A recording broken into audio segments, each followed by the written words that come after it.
buckle up, folks, because today we're diving headfirst into some pretty wild theories. Yeah, we're going to be exploring a book that's, well, packed with controversial ideas. That's right. Secret Societies and Psychological Warfare by Michael A. Hoffman II. Now, before we jump in, we want to be upfront. This book delves into some pretty out there concepts. Yeah, so we're going to approach it with a critical eye, Mm-hmm. lay out Hoffman's arguments without necessarily endorsing them. Think of us as your skeptical tour guides through this labyrinth of intrigue, carefully examining each twist and turn. Exactly. And the core question Hoffman grapples with is this. Could there be a hidden elite, what he calls the occult cryptocracy, manipulating society? And he suggests they're doing this through a potent mix of ancient wisdom, secret organizations, and psychological warfare. Okay, so right off the bat, we're in conspiracy theory territory. But one of the most interesting things Hoffman introduces is this concept of permissible dissimulation. He borrows it from Sufi tradition, where it's called taqiyya. Essentially, it's the belief that deception is justifiable to protect oneself or one's cause. So basically, lying for the greater good. Right. And Hoffman suggests that this purported elite group might use this to justify going against their publicly stated beliefs. Yeah, he argues they believe their esoteric knowledge makes them morally superior, so they can act in ways that contradict their outward appearance. Deception, secret agendas, shadowy figures pulling strings. It does sound a bit like a spy thriller. But where Hoffman's analysis gets really intriguing is when he connects this to history. He goes all the way back to ancient Egypt and their fascination with the star Sirius. Okay, ancient Egyptian stars. What's the big deal? Well, Hoffman points out that they didn't just observe Sirius, they structured their entire calendar around its movements. Their temples were aligned with its rising. So it was more than just astronomy for them. It was central to their entire worldview. Exactly, and Hoffman takes it a step further. He links Sirius to the Egyptian god Set. God often associated with chaos and darkness. Right. So Hoffman proposes that Sirius might symbolize a hidden power driving events, at least for this alleged cryptocracy. Okay, I'm starting to see where he's going with this. But how does he connect ancient Egypt to the present day? Well, he points to the prevalence of the five-pointed star even today. Which is everywhere, Yeah. right? From flags to corporate logos. Exactly. And figures like Albert Pike, a prominent Freemason, connected the five-pointed star to Sirius. So Hoffman's suggesting that this symbol represents the enduring influence of this ancient Egyptian occult current. It's a bold claim for sure, but it makes you think about the power of symbols and how they can persist across time and cultures. And Hoffman doesn't stop there. He brings in a figure who's like a real-life Indiana Jones mixed with Merlin the Wizard John Dee. Dee was an Elizabethan mathematician, astrologer, and spy. A fascinating character, to say the least. Yeah, a true Renaissance man. But Hoffman focuses on Dee's interest in cryptography, particularly texts like Steganographia and the Soiga. And get this, Dee's supposed code name was Dil07. No way. Like Well- James Bond. Seriously. Seriously. It makes you wonder about the real-life inspirations for those stories. But Hoffman uses Dee to illustrate a broader concept he calls revelation of the method. Which sounds ominous. What does he mean by that? He argues that this supposed cryptocracy is intentionally revealing its secrets. They're not even hiding anymore. Why would they do that? If they're so powerful, why not stay in the shadows? Hoffman suggests they're so confident in their control that they're basically flaunting it. They believe a desensitized public won't resist. Wow. So it's like a form of psychological domination. They're showing us their power knowing we're too distracted or complacent to do anything about it. That's one interpretation, and it's certainly a chilling thought. But Hoffman doesn't just leave it at abstract concepts. Yeah. He connects this revelation of the method to specific cultural trends and events, even movies, like Stanley Kubrick's 2001, A Space Odyssey. He analyzes the film as an allegory for the cryptocracy's goals, emphasizing the themes of evolution and the transformative power of the monolith. Okay, that's one way to look at it. 2001 always did have a kind of eerie, enigmatic vibe to it. Right.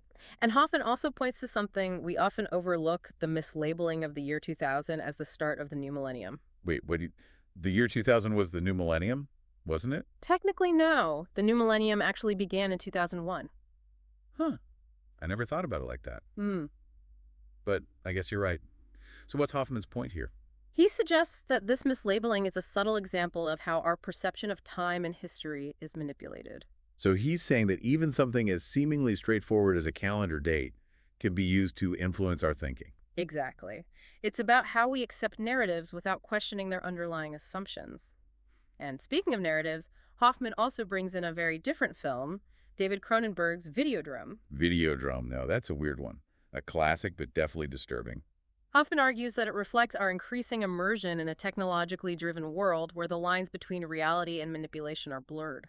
Okay, so we've gone from ancient Egypt to Stanley Kubrick to David Cronenberg. What's the connection here? Hoffman's building a case that this alleged cryptocracy is operating on multiple levels. They're influencing our perceptions through symbols, through history, through technology. And they're not afraid to reveal their methods because they believe we're too distracted to notice or too powerless to resist. It's a pretty unsettling picture, but it does make you think about the forces that shape our reality and how much control we actually have over our own lives. Yeah, it's a lot to process. We've only just scratched the surface of Hoffman's analysis. And things are about to get even darker as we delve into his ideas about ritual murder and what he calls the lone net syndrome. Buckle up, folks, because we're going deep into conspiracy theory territory. This is where Hoffman's analysis takes a truly unsettling turn. But it's also where his arguments become particularly challenging and thought-provoking. So stay tuned. Picking up where we left off, Hoffman argues that this manipulation goes beyond isolated incidents. Like he says, it permeates entire systems of thought, like scientism. Scientism, so Yeah. like the belief that science is the only valid way to understand the world. Yeah, exactly.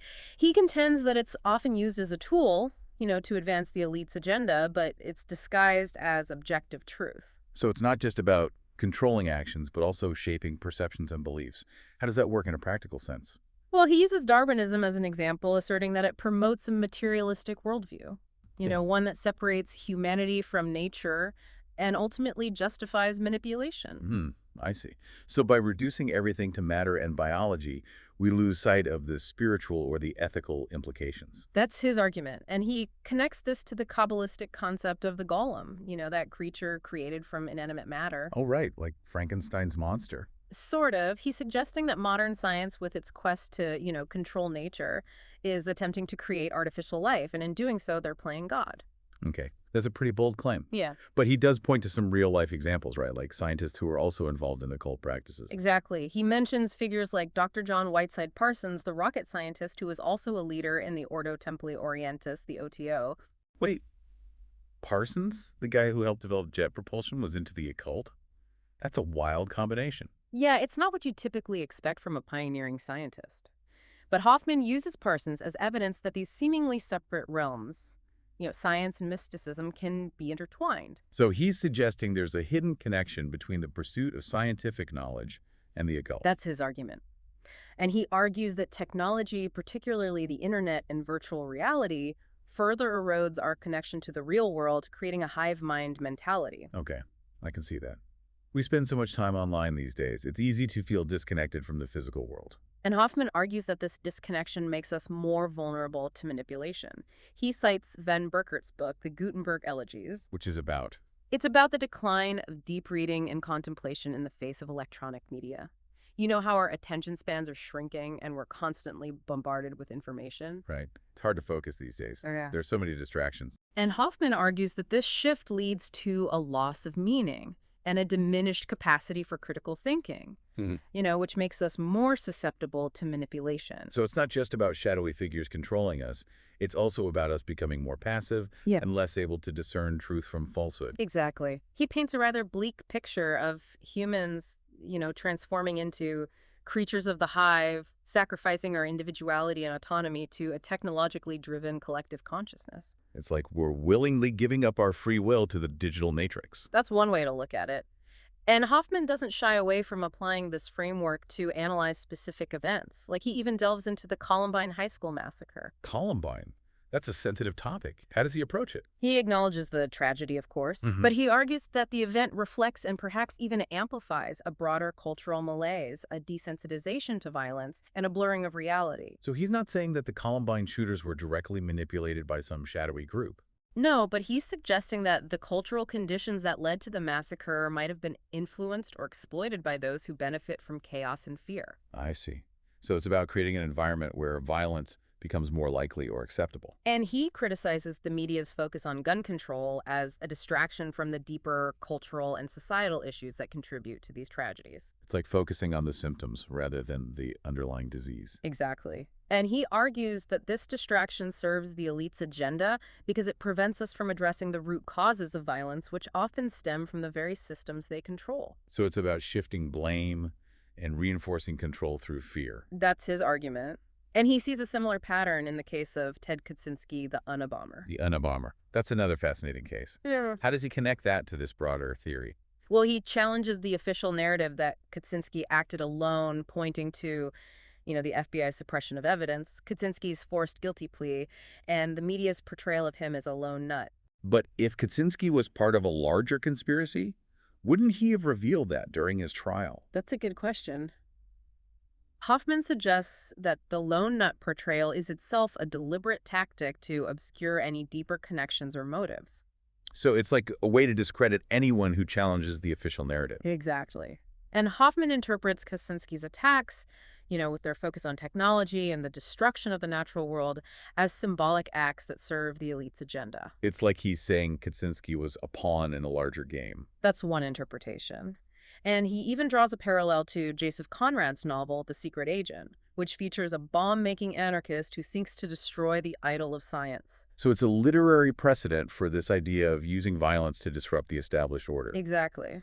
And it reinforces Hoffman's point that these seemingly isolated events can be interpreted as part of a larger pattern, a hidden script playing out on the world stage. It's a pretty radical perspective, to say the least. Yeah. But it does make you think about the events we see unfolding around us in a different light. That's the power of Hoffman's analysis. Whether you agree with him or not, he forces you to question the narratives presented to us and to consider alternative explanations. And in a world where information is increasingly controlled and manipulated, that kind of critical thinking is more important than ever. Absolutely. So let's take a moment to process all this. Where do we go from here? If Hoffman's correct, how do we navigate a world where manipulation is so deeply ingrained in the fabric of our reality? Yeah, that's the million-dollar question. It's easy to feel overwhelmed like we're up against an enemy we can't even see, let alone defeat. Right. That feeling of powerlessness is understandable. But Hoffman doesn't leave us completely in the dark. He does offer some suggestions for how we can resist, even if it's an uphill battle. So what's the first step? Awareness. Recognizing that manipulation exists and understanding its various forms is crucial. We need to be aware of the potential for deception in all areas of life, from the news we consume to the products we buy. So it's about becoming more discerning, more skeptical, not taking things at face value. Exactly. And Hoffman goes beyond skepticism. He urges us to be aware of symbolism and how it can be used to influence our subconscious. You mean like subliminal messaging in advertising and stuff like that? That's one example. But he's talking about a broader phenomenon, the way symbols can tap into our deepest fears and desires, often without us even realizing it. So it's about paying attention to the images and narratives that surround us and understanding how they might be shaping our thoughts and behaviors. Precisely. And he's particularly critical of how technology fosters a hive mind mentality, disconnecting us from the natural world and making us more susceptible to manipulation. He's not a fan of the digital age, to say the least. He sees it as a double-edged sword. It can be a tool for liberation, but it can also be a tool for control. It all depends on how we use it and whether we retain our critical faculties. So it's not about rejecting technology outright, but about using it consciously and critically while maintaining our connection to the real world. Exactly. And that connection to the real world includes connecting with other human beings. Hoffman emphasizes the importance of community, of finding others who share your values and your desire for truth. So it's about building a network of resistance, a community of people who support each other in the face of manipulation.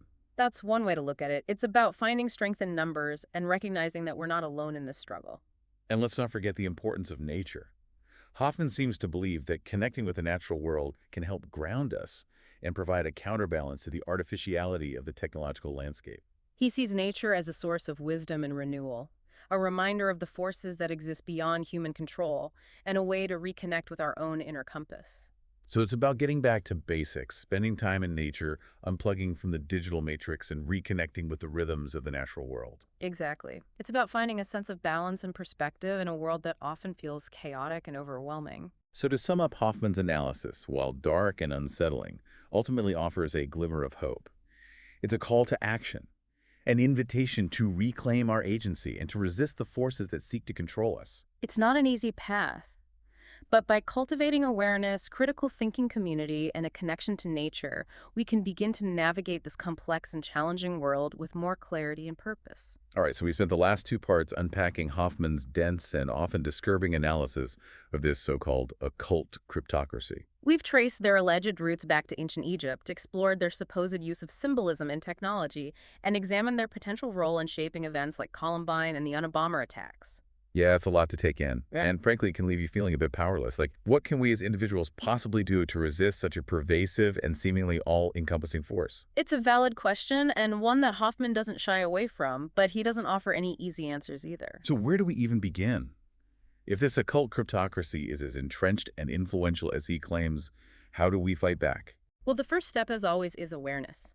Recognizing that manipulation exists and understanding its various forms is crucial. Okay, awareness. But how do we become more aware in a world that's constantly bombarding us with information, much of it designed to mislead or distract us? It's about cultivating discernment. Question everything, especially the information we receive from those in authority and the mainstream media. So don't just blindly accept what you're told. Be skeptical, think critically. Exactly. Don't just passively absorb information. Actively engage with it. Look for inconsistencies, search for hidden motives, and be vigilant about how they might be using symbolism to manipulate our emotions. It's like becoming a detective of our own information ecosystem. We need to develop those analytical skills to sift through the noise and find the signal. Precisely. And remember, knowledge is power. The more we understand their alleged tactics, the use of permissible dissimulation, ritual technology, the better equipped we are to resist. So education is our weapon. Arming ourselves with knowledge can help us combat their manipulation. Yeah. But is knowledge enough? What about taking action? Action is equally important. Hoffman seems to advocate for reclaiming our agency, stepping out of the hive mind and reconnecting with our individual will and purpose. So it's about refusing to be a pawn in their game, not becoming a cog in their machine. But what does that look like in practice? How do we resist such pervasive forces? Well, for one thing, he emphasizes the importance of community. Connecting with others who share a desire for truth and autonomy is crucial. Isolation breeds apathy, but collective action can amplify our strength. So it's about finding solidarity, supporting each other in the face of manipulation, and working together to create a world that aligns with our values. Exactly, and don't underestimate the importance of nature. Hoffman sees technology as a double-edged sword, capable of both liberating and enslaving us. But he consistently stresses the importance of maintaining our connection to the natural world. Right. He sees it as a source of grounding and renewal, a way to reconnect with the rhythms and wisdom that exist beyond the digital realm. So it's about finding a balance between the technological and the natural. Precisely. And using technology consciously and critically without letting it dominate our lives. So to recap, Hoffman's analysis, while daunting, is ultimately empowering. It's a wake-up call, urging us to become more aware, more discerning, and more actively engaged in shaping our own destinies. It's not about succumbing to fear or paranoia. It's about using knowledge and action to reclaim our agency and create a world that's more aligned with truth, authenticity, and individual freedom. It's a challenging path, for sure. But as we've seen throughout this deep dive, Hoffman's work doesn't offer easy answers. Instead, it presents a complex and unsettling perspective that demands our critical engagement. Whether you embrace it fully or not, his analysis serves as a powerful reminder that we're not merely passive recipients of information. We possess the capacity to question, to analyze, and to forge our own path. It's a call to awaken our inner rebel, to step out of the shadows of manipulation and into the light of conscious awareness.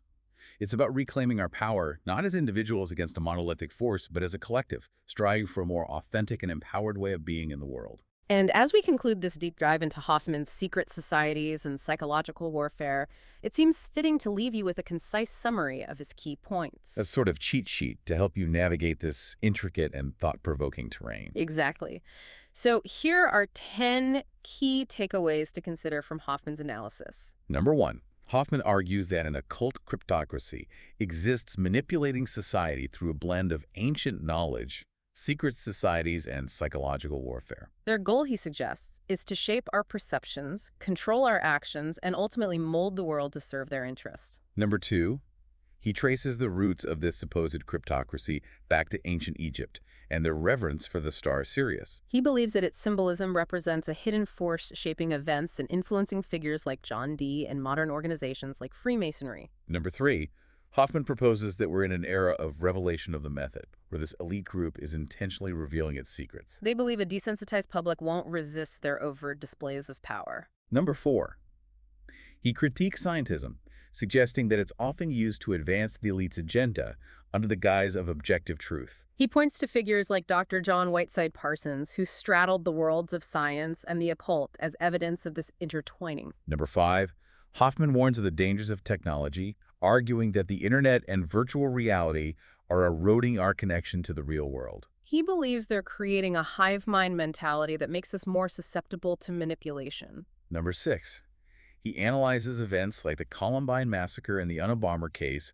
suggesting they were orchestrated, or at least exploited, to advance the elite's goals. He highlights how tragedy and fear are used to justify increased control and surveillance. Number 7, Hoffman criticizes the media for perpetuating the lone nut narrative, obscuring any deeper connections or motives behind these events. He believes they're shaping public perception to serve the elite's agenda. Number 8, he emphasizes the power of symbolism and how it can be used to influence our subconscious, suggesting the cryptocracy uses ritual and media to manipulate our perceptions and beliefs. Number 9, Hoffman challenges us to develop critical thinking skills, to question the narratives we're given, and to be aware of the subtle ways in which we are manipulated.